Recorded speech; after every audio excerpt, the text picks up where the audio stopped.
Thank you so much for being up for this. Absolutely, Austin. I'm excited. Appreciate you having me here. Me too, man. See, you've been hammering the runs, which is sick. It's good. Yeah, yeah. Trying to keep up with those bike rides as best I can. I mean, I hurt my back, so I haven't ran for over a month, but I used to put the miles in, but taking a little break for a little bit. I hurt my foot the other day, so I might be jumping on the bike. Dude, yeah, running is it's hard to stay healthy and stay consistent with it. But anyway, man, thanks for hopping on. Why don't you give the viewers just a quick introduction about who you are, your agency, what kind of agency is, all that good stuff. Yeah.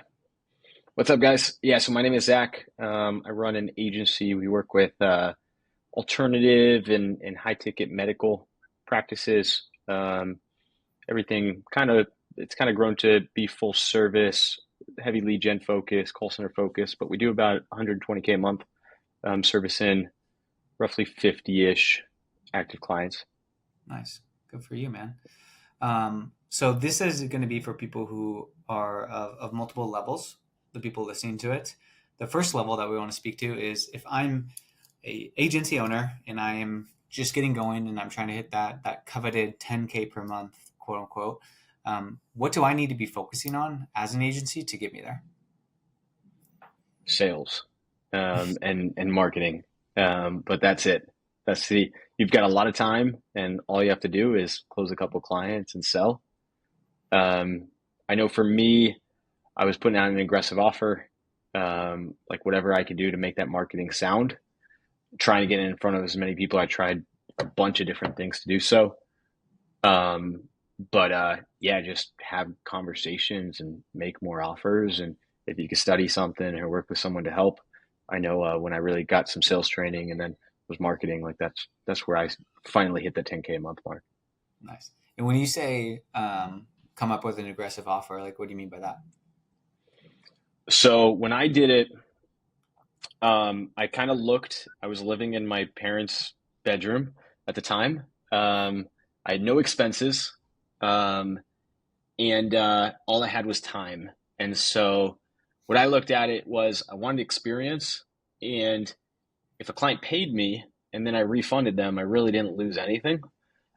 So you could do stuff with an aggressive offer, like I would kind of look at it as you could do a free trial, you could do pay after you get a result. I did a money back guarantee where I was just like promising whatever, and then if they weren't happy, I'd give them their money back. Nice. Um, but I think just be aggressive in whatever, like you've got nothing to lose, and the experience is going to carry you forward. Nice. And then as far as like the sales activities, like what would you suggest somebody to get to that 10K mark? Maybe like a video agency or a B2B agency. Like what am I doing? Am I DMing people? Am I like posting on social media? Am I creating a really cool website?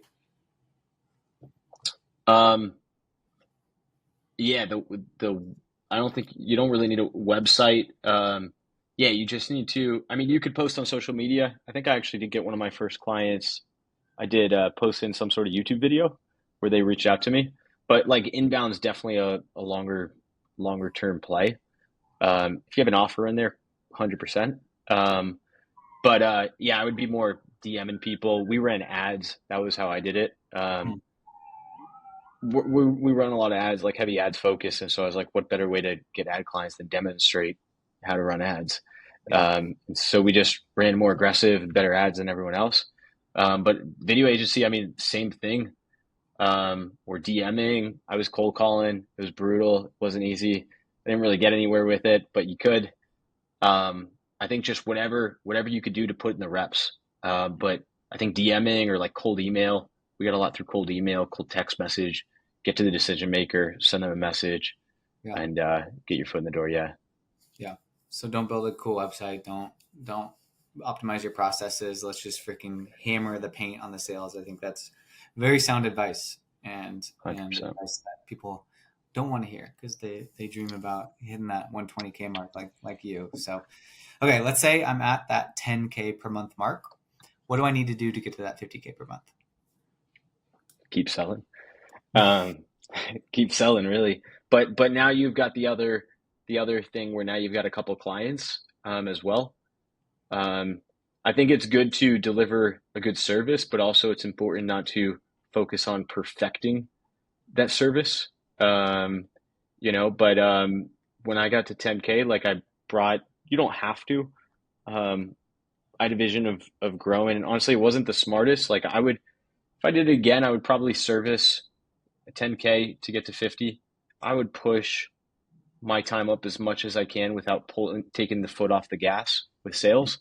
And then when I'm like fully busy, plug in whatever is the easiest thing to delegate. Our first hire was like a designer slash VA. I think she was handling maybe some cold email stuff. Maybe I gave her a little bit of a setup for like some of our ops and stuff. And then it was just like spend more money, do more outreach, close Mhm. more deals, um, and start building the process for delivering a service. But just know it's going to be a process. Yeah. Like if you're trying to build Rome in a day, it's not going to happen. You gotta get the reps. Yeah. So you're saying fill up the pipeline schedule as a CEO founder, like get yourself humming and buzzing, but most of the activity focused on keeping the pedal on the metal from a sales perspective. And Yeah, then secondarily, it would be starting to delegate some of the tasks that maybe aren't pedals to metal, aren't keeping you humming, and then creating processes around that for somebody to follow. 100%. Yeah, yeah. It goes to get out of operations and keep selling, and then eventually get out of selling. Sound advice. Dope. Okay, so let's just say we're humming at 50K. Like, do I need to like invest in myself? Do I just need to keep pushing it? Like, what do I need to do to get to that 100K mark? Yeah, I mean, I think at every level, like I buy speed, so I'm all for investing in myself and continuing to invest in yourself. Um, 50 to 100. Um, for us, we tried to grow too fast, and I tried to just add more and more people was how I did it, and it was inflated, but there was no systems and processes for those people to work, and so we just fell flat on our face a couple times until we really stepped it up. But 50 to 100, yeah, I mean it's more sales, it's more marketing, consistently, and then yeah, it's a team handling really most, if not all, the operations. I think actually, I don't know if we really broke 100 until I was pretty much like fully out of operations, Mm. um, to the point of like I thought I was out of operations, but then when I really got out of operations with like fully just even a lot of decision making and stuff around it.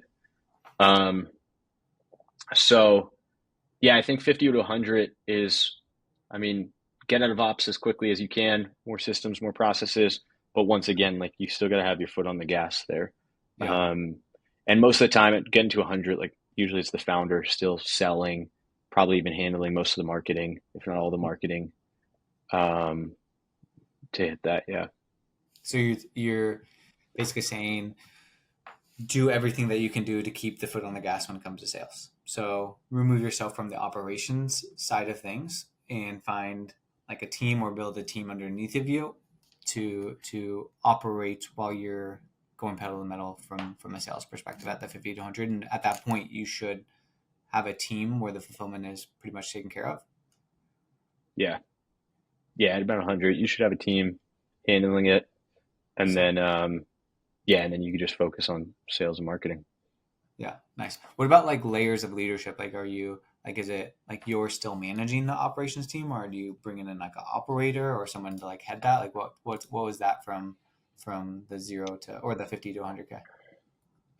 Yeah, for us to 100, like I have managers. We tried doing like the EOS model where I've got a full integrator leading it. But I think 100's really too small to have that Mm-hmm. model unless you've got, um, unless you've got just a couple people on the team where you could afford that. Um, but I haven't found, like in our company where we're at, I'm still managing our leaders. A lot of it's, I mean, they're managing their teams and stuff, and they're doing well. And it's definitely leveraged, but I'm overseeing them. And then really where I see 100 to beyond, um, is honestly possibly in a similar capacity to like Mhm. 300. Yeah, Um, yeah, I don't think it's necessary to get even too much beyond that until we even push the next level. facts. Don't Yeah, disagree with everything that you said. yeah, Cool, man. Appreciate you sharing some knowledge. You have it. So hopefully the people listening will take it and apply it and transfer to their agency, man. yeah, 100%. Appreciate it, man.